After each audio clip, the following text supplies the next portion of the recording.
Welcome back to the College Championship. Oh my gosh, I feel the blood pumping through my veins the way this series has been going between Maryville University and University of St. Thomas. We're at match point, potentially. I mean, again, I cannot emphasize enough the shift in this series, the shift in how it felt for us up here, for our fans that we have in the audience. When Shogo got that quadra kill and UST stole game 2 from Maryville, it really feels like Maryville did not bounce back. And you could see UST, them on stage at best of 5, they knew that that was highway robbery, but they have ran with that momentum. They turned it into more in a beautiful game 3 from them, as I thought they did a great job executing their game plan around Ornn Corky, and Maryville couldn't break it. And Maryville now backs up against the wall. They're gonna have to lean on that experience they have at higher levels to bring it to the collegiate top 4, as of course these players always do compete at higher levels because they're very good, but this is what matters to Maryville. This is what they spend their entire year competing for. This is the #1 event they have marked in their calendar, and they have to step up now if they want to make sure that they're going to be the ones that have a chance to hold that trophy. We will have to see if they step things up in this next game, as it is elimination territory for them. Sometimes it does feel like a game that is lost in a final play can be more deflating than one that was lost throughout, when there's less that you can grab onto in your post-mortem of the game and thinking, oh, but if we, you know, I don't really know what we could have done in that moment. We got a bit indecisive and let a play go through. That does a lot to your mental.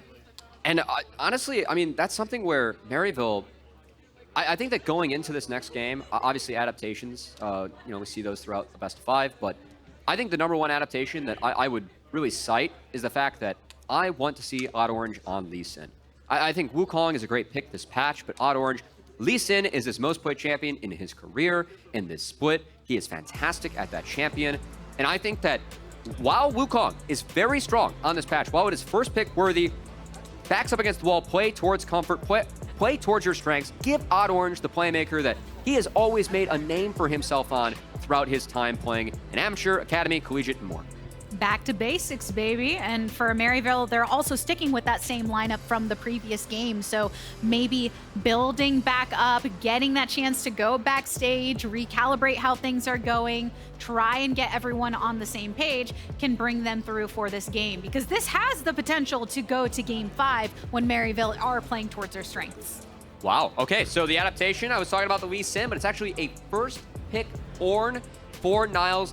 I think this is a decent read on UST, because I think that RobbyBob especially, scaling is so important to RobbyBob. It is really his comfort zone, and we've seen what RobbyBob can do in the later stages of these games on these scaling mages. So I think Ornn really helps make sure that St. Thomas can get to that stage. I think denying it is the right call, and I already talked about the Wukong Lee Sin. I think they want the Lee Sin side. So UST taking that for themselves, all of a sudden you get Ornn, Lee Sin. That's a lot of comfort for Maryville on their top side. A blessing in disguise, taking that Wukong pick away from Maryville, depending on what direction they choose to go. We've seen that pick flexed a bit, so we'll have to see for St. Thomas where they decide. But it is the Camille that's picked up here, so given a little bit of intel. You gotta believe it's, okay. Kate, Bucks, I like this from Maryville. This is a rinse and repeat of what they ran game 1 against Winthrop yesterday, as you have that engage in the top side, so you are now able to play an Enchantress, a damage dealer. Shady, what was it, the most damage in the game as Lux that game, in game 1 against Winthrop? They were monstrous. It's been banned away from them in the second phase of the entire series. They decide to power pick that now. Shady was insane in that game. I think it was over 30K for him. Everyone else was kind of in the 20 range, and he was doing such a great job getting not just the lockdown for his team, but the follow-up of his own damage. Now, I'd say one thing that's good for UST into that Kate Lux, you have a lot of ways to get on top of it. Depth charge plus Hextech ultimatum from the Camille. That is a way to make sure that Caitlyn is locked down in that cage. We can see Maryville also scared of that. Gonna take away the Galio so that they can't have that combo. I highlighted the Lee Sin so much from Odd Orange. I think it's really smart. St. Thomas takes that off the table. Again, that is Odd Orange's best champion. Samira banned away from Shogo.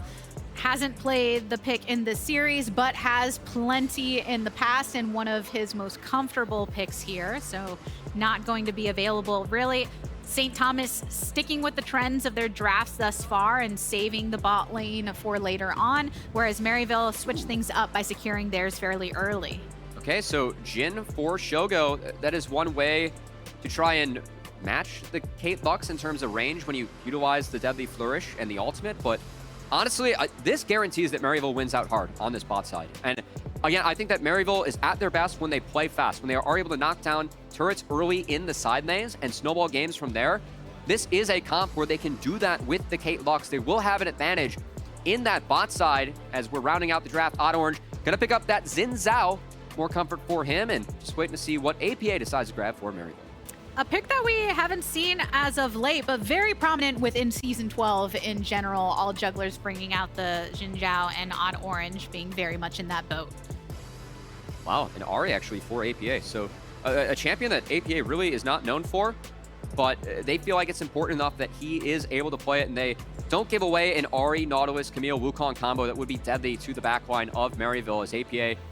He always likes to keep the tech to himself, always has his unique picks, but hey, something that's meta, we haven't seen a lot from APA, a takeaway, and him expanding his champion pool yet again, as this does open up one of RobbyBob's favorite champions in a great matchup for the Veigar into the Ahri. We've seen Veigar once today, just different spot as Shogo has reverted back over towards his ADCs. Jhin being a bit more in that utility boat to help out the team there, but still a lot of blasting power from RobbyBob here. All right, our drafts, they're locked in. Different looks. Cubby, what you thinking of them? I feel like Maryville has returned to comfort. I think that this early priority on the Kate Lux, they are going to be able to pressure side lane towers, take them early, and then play out the map from there. That's really where Maryville is at their best, and hey, might be able to dodge out on some of the issues that we have seen from Maryville in the late game, with that indecision around the Baron, overreaching a little bit in the mid game. If they're able to snowball the game out of control, I think this could be really good for Maryville, whereas on the flip side, Camille can be a nightmare in size. They have ways to attack the back line, and this Veigar for RobbyBob will put Maryville on a clock.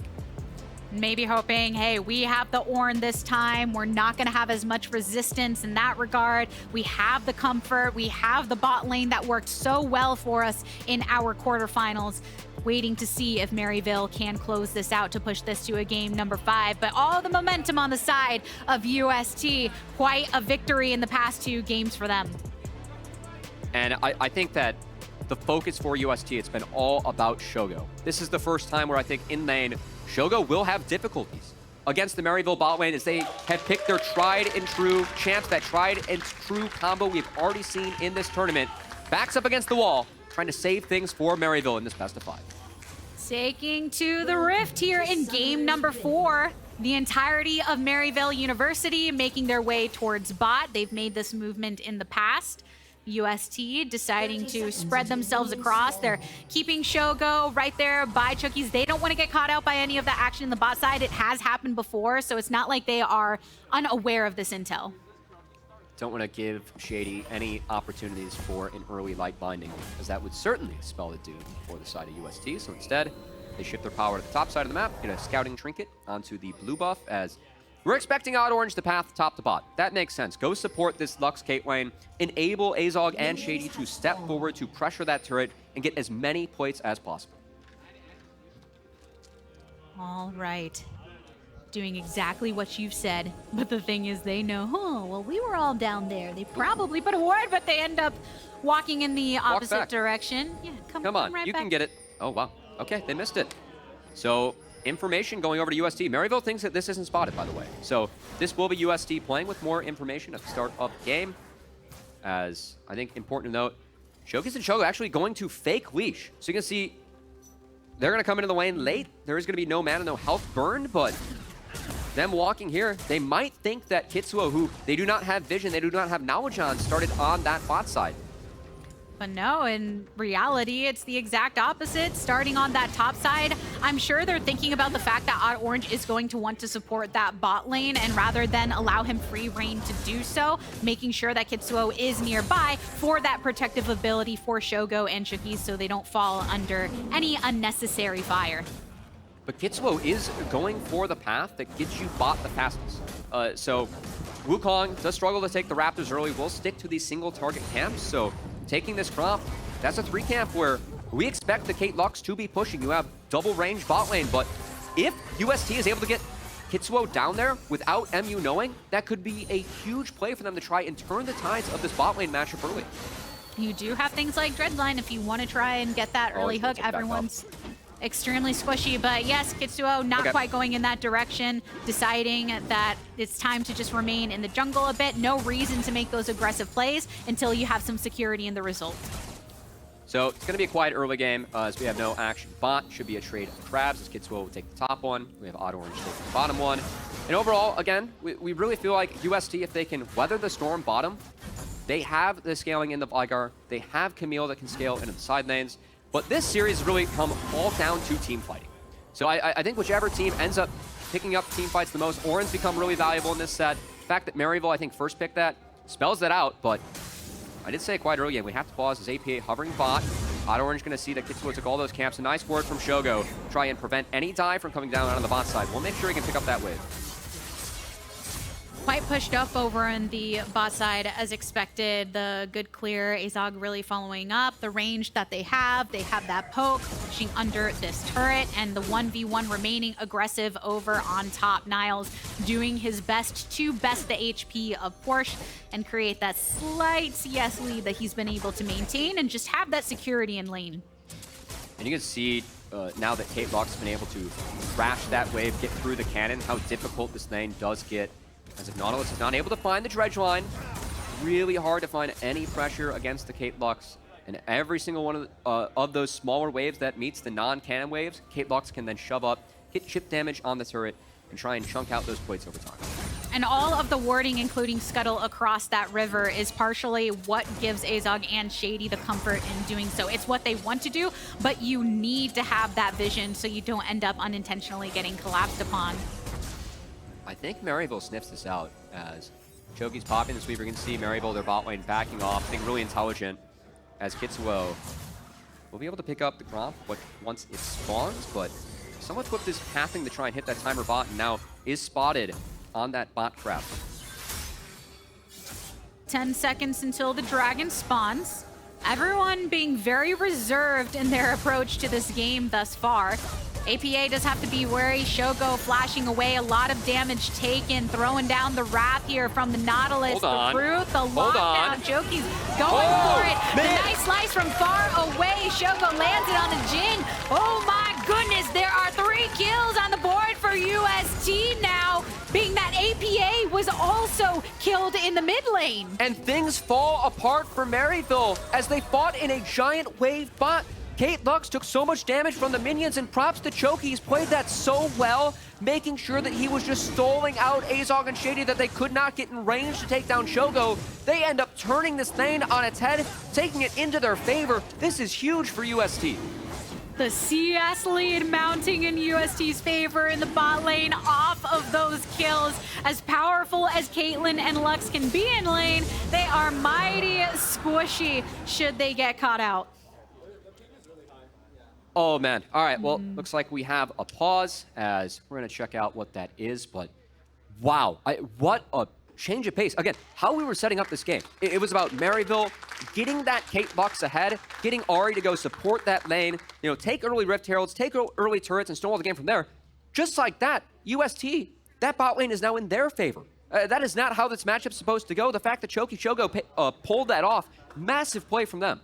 Completely alters the way that you have to approach this game if you're Maryville. Do you continue to be in that mindset of sending resources down bot because you're thinking that is still where our power is, or do you leave them to their lonesome? Say, that's not the start that we were looking for. Let's try and be really reserved until we can hit that next spike on our own. Yeah, and I would love, I don't know how long this pause is going to be, but man, if we could take a second look at what happened bot while, you know, we're trying to figure out whatever's going on stage. I would love to see it again. Chookies, a player we haven't talked about a ton.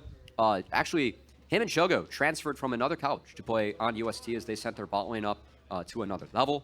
And, you know, we're talking about Shady. We are going to get a second look here. Actually, what happened mid, so we did miss out on this. APA, oh man. Corralled in the cage. Yeah, he already burned his flash, looks like, before that. So just one step again. But this was the one that we saw. Let's take a second look because this minion wave is massive from UST.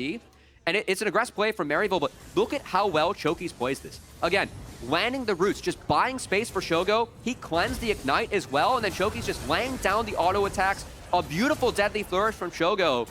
And that is a massive play for UST. Oh, I'd love to see the high fives too. They know how important that one was for their team. Jeez, between the Xayah, the Kai'Sa, and the Jhin, Shogo's really showing how versatile he can be on these picks. All of them look equally comfortable, and he knows the limits of his play. This is something where Shogo, he has a champion pool that is a bit limited. Like, doesn't play as real champion that historically a lot of marksmen play. But the champions that he is able to play, he loves to play aggressive, and I think that there's been measured aggression in this game from Shogo. And again, for Shogo, he's a player that came from a different country to play League of Legends in NA. His dream, his goal is to go pro. Unfortunately, cannot compete in the amateur system because he technically is from another major region in EU. So since he's not an academy, this is the highest level that he can play at. And man, is he showing up in big fashion today. It's a tournament that is so important for everyone that is competing in it, and especially those players that do have those aspirations elsewhere. It's a time to show out. Looks like we're getting back into game. The state exactly where we left it. UST turning this table on its head because MU's advantages that they wanted to try to secure through that bot lane just swept from under them. I think big thing for UST, Kitzuo pathing top to bot. If he hits level 6, there are no flashes on the Kate Lux lane, so that could be big. But instead, trying to attack APA. Again, still did not have flash here. So that's 2 deaths for APA right off the start. And the CS even prior, but gonna take some time to get back to lane. Also had already used the teleport previously. The flash forward answered by the flash. Nice. Well done by Ornn to escape that one as Chookies. That is a big flash burn. It is one way you can pressure the Kate Lux flashes being down, as really important that Ornn dodged out on that. And also, while everything was going on, we did have the pause, did have the replay. Important to note, Maryville did pick up that first dragon of the game. Dragon 1 done. The last 2 games we saw them pretty equally traded back and forth. There wasn't very much stacking happening ever since that first game where it was heavily prioritized. So we'll see from there. UST's gold lead being established. Kills evenly skewed across the members of UST as well. So all of them enjoying a little bit of that boost, a little bit of the boost in the farming, and feeling pretty good in their position right now, considering where MU wants to be. Niles, all the while, though, just still wanting to keep, even he does have that Bramble Vest available for some of that extra durability in lane, making it easier for him to push the waves. And, I mean, when we look at the map, Niles and Ornn, these 2 players played together for a long time, going way back to days in amateur. Some long members. I know that a big part of Niles coming back to MU was the fact that he got to play with Ornn again. They have to step up this game, because if you look at the rest of the map, things are grim for Maryville. They're the only players that are just on even footing. And I want to see if they can make the plays that their team needs to get back into this one. Again, I don't think things get better over time for the side of Maryville. So I really want to see if Ornn is able to push the pace of this game. First objective, that's big for Maryville. This Rift Herald talked about the importance of taking down the side lane turret. Says, oh boy. And Niles is the one trying to make the play. Ornn throws them all away with his pressing guard and going in. And Niles is here to help his team. But Kitzuo locked down. Porsche all the way away. Shady coming directly from the base means that he's here for some additional assistance. Oh, the cage. Porsche taken out of it. Shady can't go anywhere. Ornn, boom to all hell. 2 kills for RobbyBob. And RobbyBob is massive already in this matchup, LeTigress, and it's a Veigar. The scaling on this champion, the zone control, we're already seeing RobbyBob just go off in this game. It's not gonna get any better. And man, UST, it feels like this series has just slowly gone more and more in their favor, and it is culminating to a dominating lead in this game 4.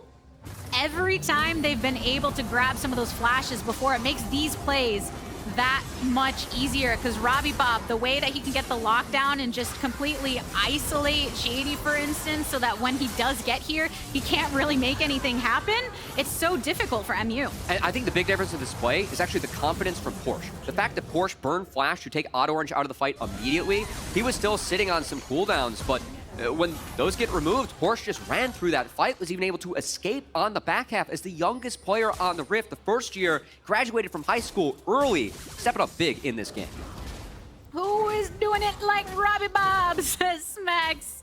All of the UST love, we've actually heard it from the audience as well, really cheering on a lot of these players, looking to already anticipate potential finals matchups. Rooting for Scary Jerry there over at Converse. Of course, we do have 2 best-of-5s today. It's a long day in the LCS studio. Our fans are in for a treat, but have to wrap up this first one. We'll see if Maryville has anything else to say. As a 3K gold deficit, this is dire for the side of Maryville. Kate Bucks are not getting plates. They're behind. That is not what you want from a Kate Bucks lane. Rift Herald is not in the pockets of Maryville. Another way to try to knock down those plates and get things in your favor. I think it's going to have to be, again, on the veterans of Maryville, Ornn, Shady. They have to make plays soon, and they have to find things that work, or else Maryville will get bled out as this game moves on. While Maryville's bot lane has been losing down on this side, they do still have the clear to try and push up this wave. Curtain called, though. See if they want to follow up. The threat line does land on one, and that's enough for Kitzuo to go in on it. Shady has the flash if he needs to escape, throw some shielding for Odd Orange too.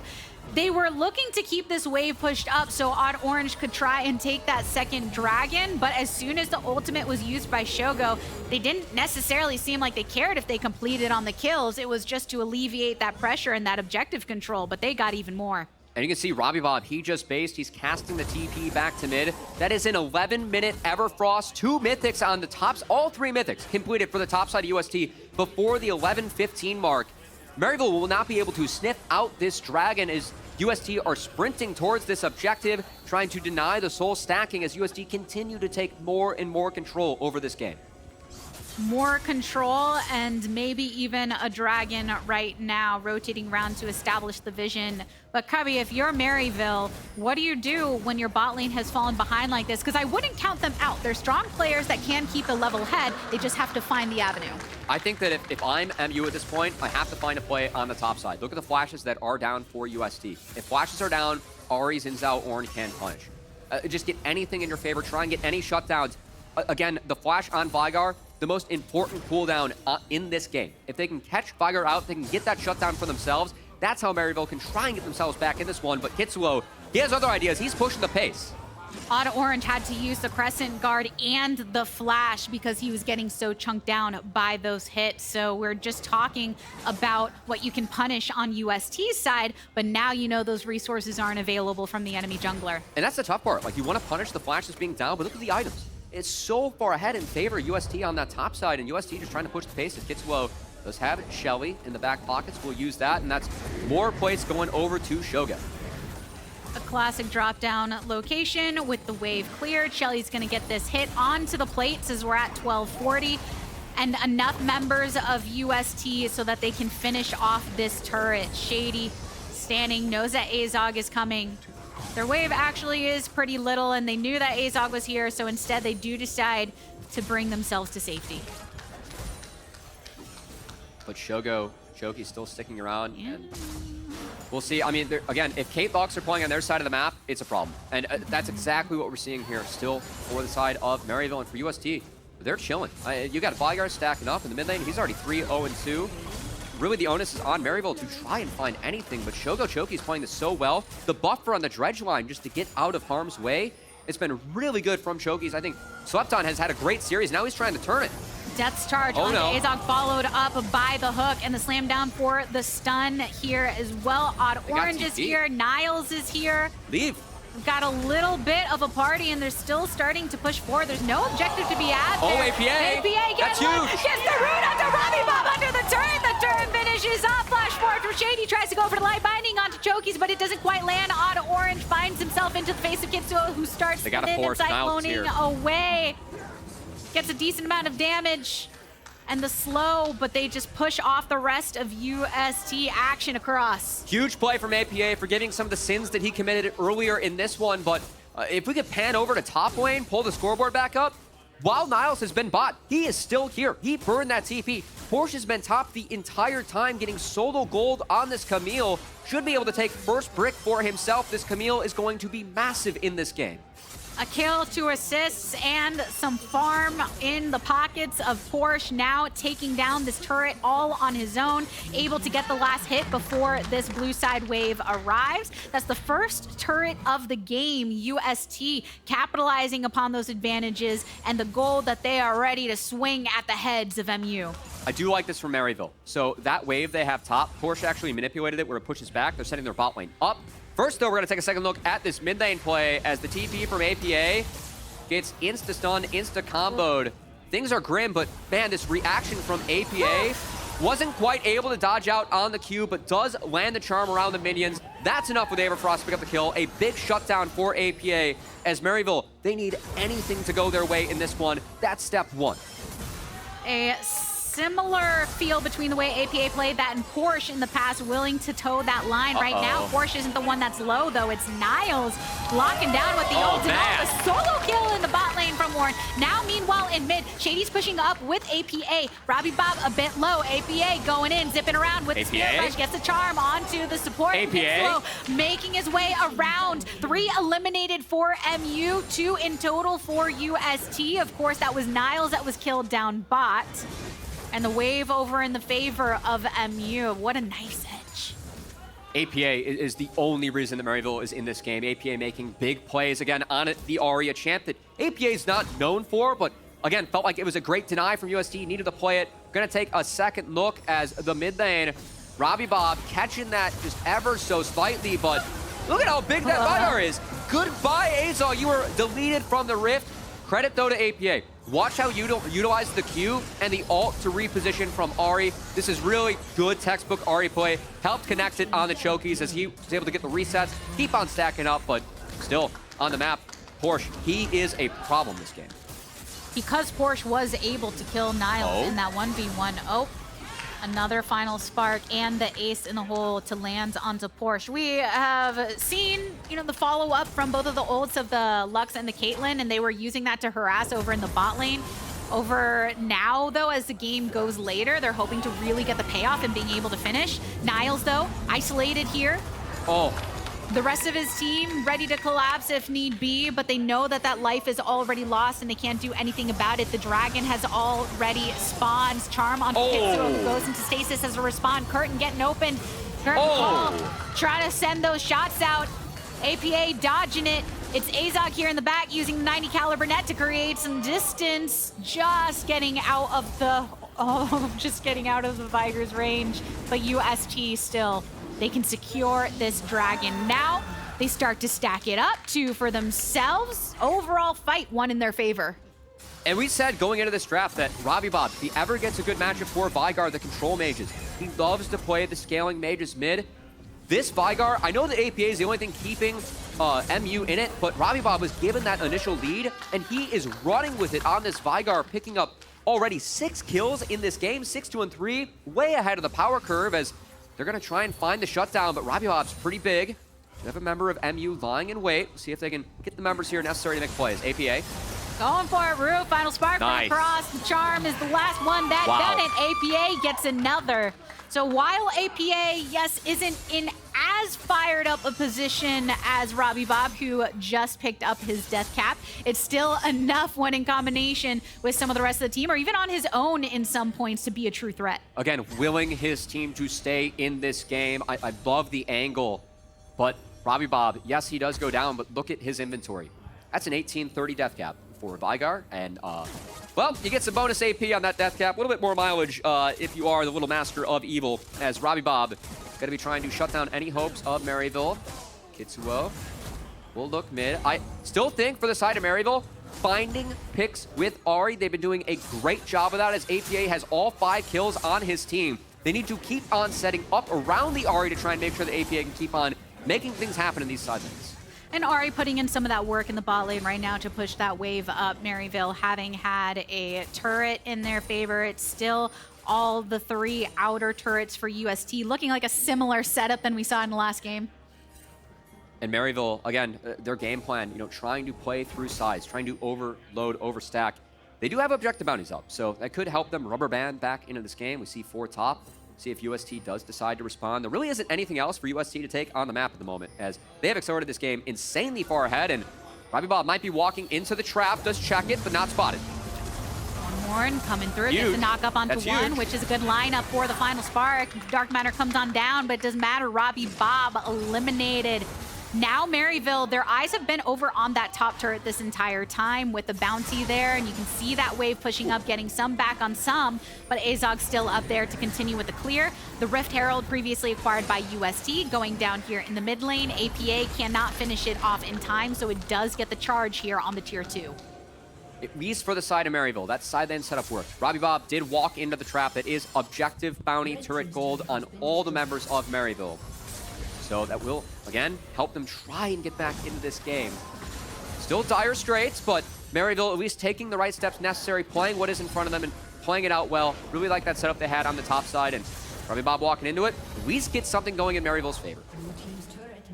Just now cresting over the 20-minute mark for the Baron to be spawned. UST do pick up that second turret. So mid lane, while it is always MU trying to focus on these side lanes, that mid lane is so much more vulnerable for them. UST increasing their opportunity to move freely throughout this map in the future. And as we shift into the later stages, 90 seconds until that dragon, we have Ocean Soul on the Rift. I think it's really important for the side of UST. They want angles. They want porsche, Kitzuo to attack on the sides, with Shogo firing over the top with this Jhin. Whereas if you are Maryville, I think you also want angles, but I think if you do stack up in River, you can utilize the long-range tools of the Ornn, of the Ahri, of the Lux to try and take out Veigar over the top. He does suffer from some range issues, despite how powerful he is. So the game plan for Maryville, it has to be to remove RobbyBob. You have to remove Veigar, else you have no chance around these objectives. But look what happens when they don't have that vision. Niles just wanting to make sure that this wave doesn't push too aggressively over towards top, gets chunked down, has to back off. Now they know where UST are, because when you just have this Baron up, you want to try and establish that vision. You still got 45 seconds until that dragon comes through, so not necessarily a reason to make that rotation early when you can attempt to get a pick elsewhere. And Maryville, looks like they will be sticking around as they are 5-stacking mid. Again, this dragon, pretty important for them. I think that if UST were to get Ocean Soul, again, that would spell doom this game. So I think Maryville forced to deny that. They do have a good team fighting composition. We'll just see if they can execute it. Again, playing around RobbyBob's the big key. And porsche coming all the way from bot lane. APA, wary of this though, wants to make sure that he doesn't collapse upon them. Some lockdown onto UST, final spark used early. They just found him. Which direction do they go? APA does land the charm right through the bush. So Auto Orange follows up. The Hextech ultimatum used onto APA. He gets a pretty heavy blast though. Ornn all the way over into the side. Niles is stunned up. Chookies. Kitzuo pretty low. He's going back into it. A root onto Azog, who flashes over the wall. Now out of the range of the curtain call, but porsche has his number, has his gravestone already marked. And now it's just Shady. So UST get to grab this dragon and put themselves on soul point. And the flank angle from porsche wasn't spotted till the last second. APA landed the blind charm, but the full focus onto the Ahri was enough. It's now Shady, good night. porsche takes another.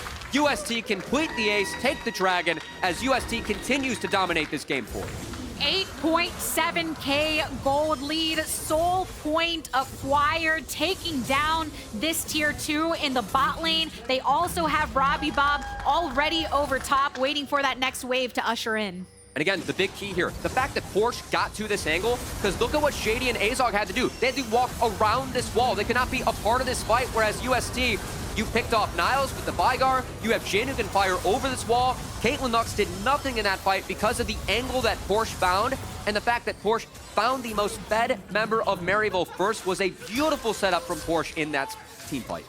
While we have been looking for the chances for Maryville to try and take advantage of their range and maybe get some damage laid down for that, so difficult for them to do in those close quarters when things like curtain call can be over that wall, and then it feels like you don't really have anywhere you can go with your targets, and a lot of that time wasted on that movement that you had to make. And that is textbook map play from UST. You have porsche on the Camille, very fed, up 3 levels now, was given that early turret. Push out the sides, and then use that to pincer, use that to attack. This is just really good League of Legends being played by our collegiate team here, as, again, looking poised to take out the top dogs that we have historically in CLoL, as Maryville trying to answer back. Oh, and they just hit so hard. Porsche doesn't have any problem going way into the back line. Niles wants to create something for them, though. Shutdown achieved by Azog. A good old root, though, onto Odd Orange. Gets a big old blast from RobbyBob. Top laner for jungler right outside of this objective. Niles still here. Chookies getting a little bit choked out, though, back into the river with the rest of the team. In the end, though, when you lose your jungler, when you are close to an objective, that's always a little scary. It's a bummer. Trading up, though, for the soul laner. Nothing happening afterwards. You'll take that shutdown as Maryville, as Porsche going in a little bit too deep there into the side of Maryville. That's the confidence to go back. He was lasting for a bit, and then eventually it's just me. Yeah, can't get through the choke, because now RobbyBob talked about attacking Veigar. APA. He's all alone. Try to lock down APA, who flashes away, bringing down the Dark Matter, but the light binding and the follow-up is all you need. RobbyBob taken down. Kitzuo's here. Teleport coming in. They've got their eyes on Azog, who's already pretty low, so everyone else is trying to stand in front of him and shield him up to keep him there, but they take down APA instead. Big old damage onto Kitzuo. Porsche there to follow, but Azog still has had to be on retreat the entire time. The dredge line does not land in the way that Chookies wants it to, so MU backing it out for now, but they did lose their Ahri. I think UST... I would rather, instead of going for the team fight there, I'd rather reset and have them set up Baron properly. I think if you get Baron vision with Veigar, that's where it's at. But instead, they do have APA off map here for 20 seconds. There is a TP available for RobbyBob.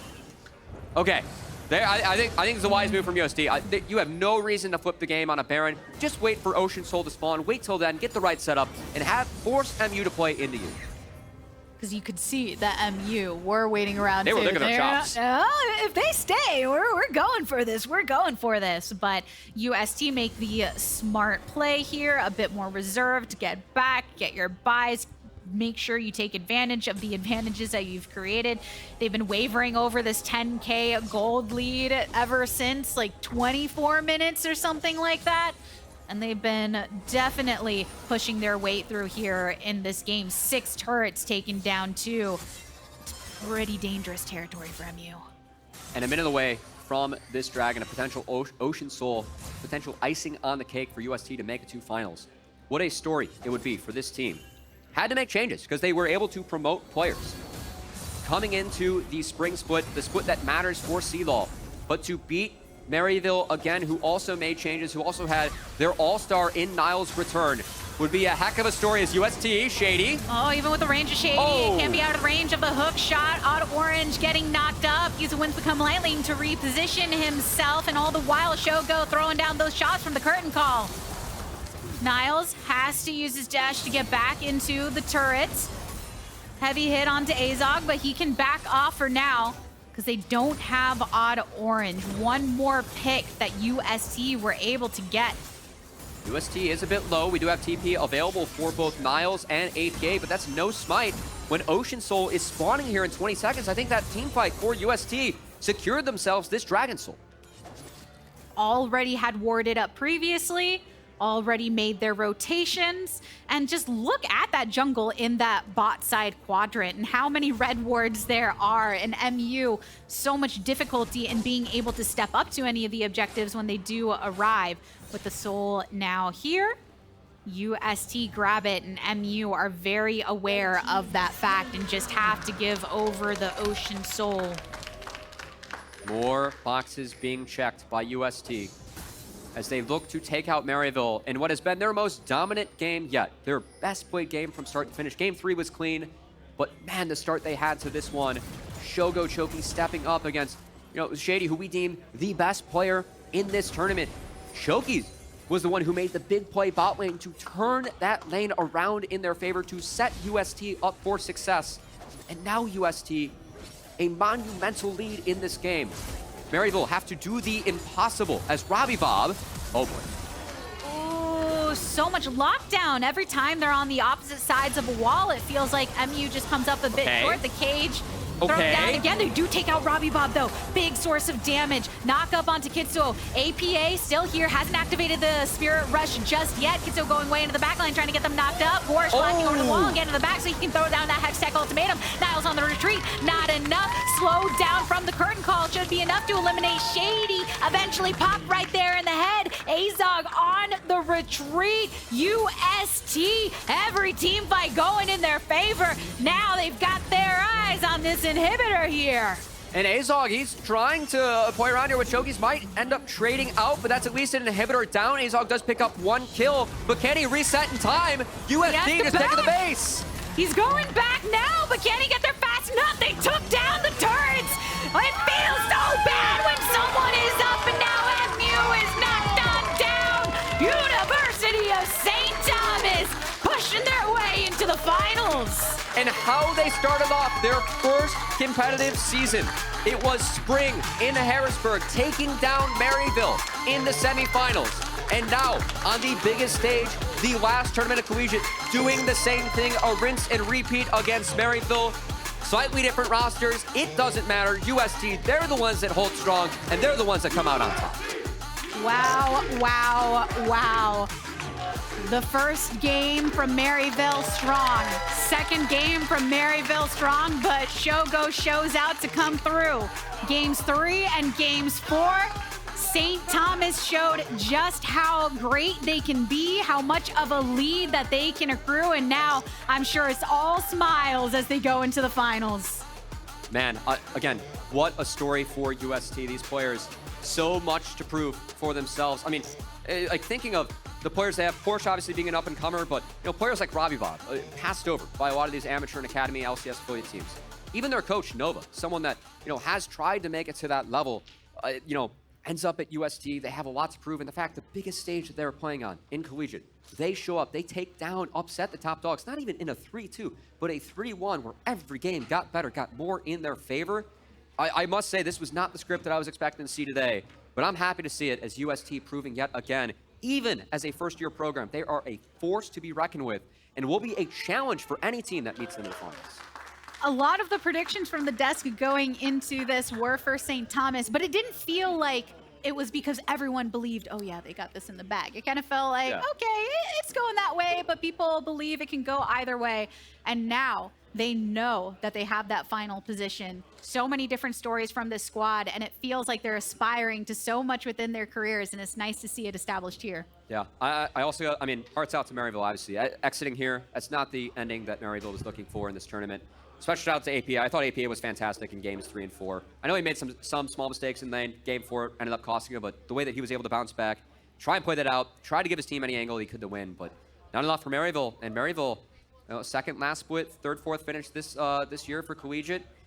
It feels like, as we have more programs being created, as collegiate gets more and more competitive, I think we're seeing that as the top dogs.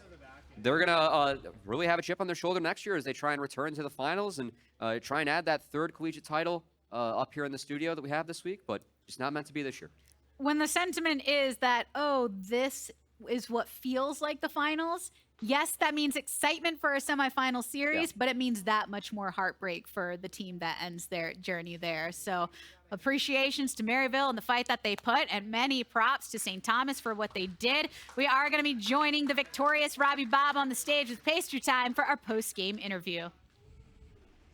Thank you very much. I am standing by on stage with none other than RobbyBob himself. I dubbed you Robbie Problem yesterday because you are a problem for the enemy team. How did you feel in your 3-1 series? Well, the first 2 games I was on, Iron duty, so I wasn't really able to do much. I was just sitting there getting poked, but games 3 and 4, we were trying to unlock me because they're like, all right, get him off of Iron. And I think it went very well for us. You say you're an Ivan duty. Whose fault is that? Well, are you asking for the champion? Is it your coach? I mean, is he your jungler? So we've been playing this Rengar Ivern for a little bit. Like, we think it's really good. So like the first game, we were trying it. We didn't really, not everything came apart, or everything fell apart, but that happened. Game 2, I was like, all right, our comp's looking a little better for Ivern, and they're like, you don't have to. But I was like, fine, I'll just do it this game, But games 3 and 4, I was like, all right, get me off of it. I don't want to play it anymore. I mean, you're right. Game 1 did not look all that good. And honestly, Game 2, for a lot of it there, I feel like Maryville were going to come out to a quick 2-0 lead. What happened towards the end of Game 2 to kind of turn things around? We're all very positive. Like, we're all like just keeping our mentos straight. We're like, we have really good fortitude. Like, everybody, like Shogo, Kitzuo and Shane and Chookies, they're all like they're all just trying their hardest to win. Like I'm just sitting there, you know, eating people over and over again. But Shogo's like, okay, I can carry this. I'm really fed, and he like just 1v9 basically with the rest of the team. And then of course, you have one more series left now in the finals. How are you and the team feeling, confidence-wise, going into tomorrow? I think we're all feeling really confident going into finals. I think this is our hardest matchup for sure. Like we'll definitely have to research. Major thing was our draft prep. Like our draft prep has been really good. Perchance and Arlena and Novobot have been really good about keeping the drafts together, and I think that's why we've been winning. All right, well, team look good and you look very good today. Thank you so much for tagging much. me. All right, one of our finalists, but we still have one more to go. Let's head back to the analyst desk to hear more about the win from UST.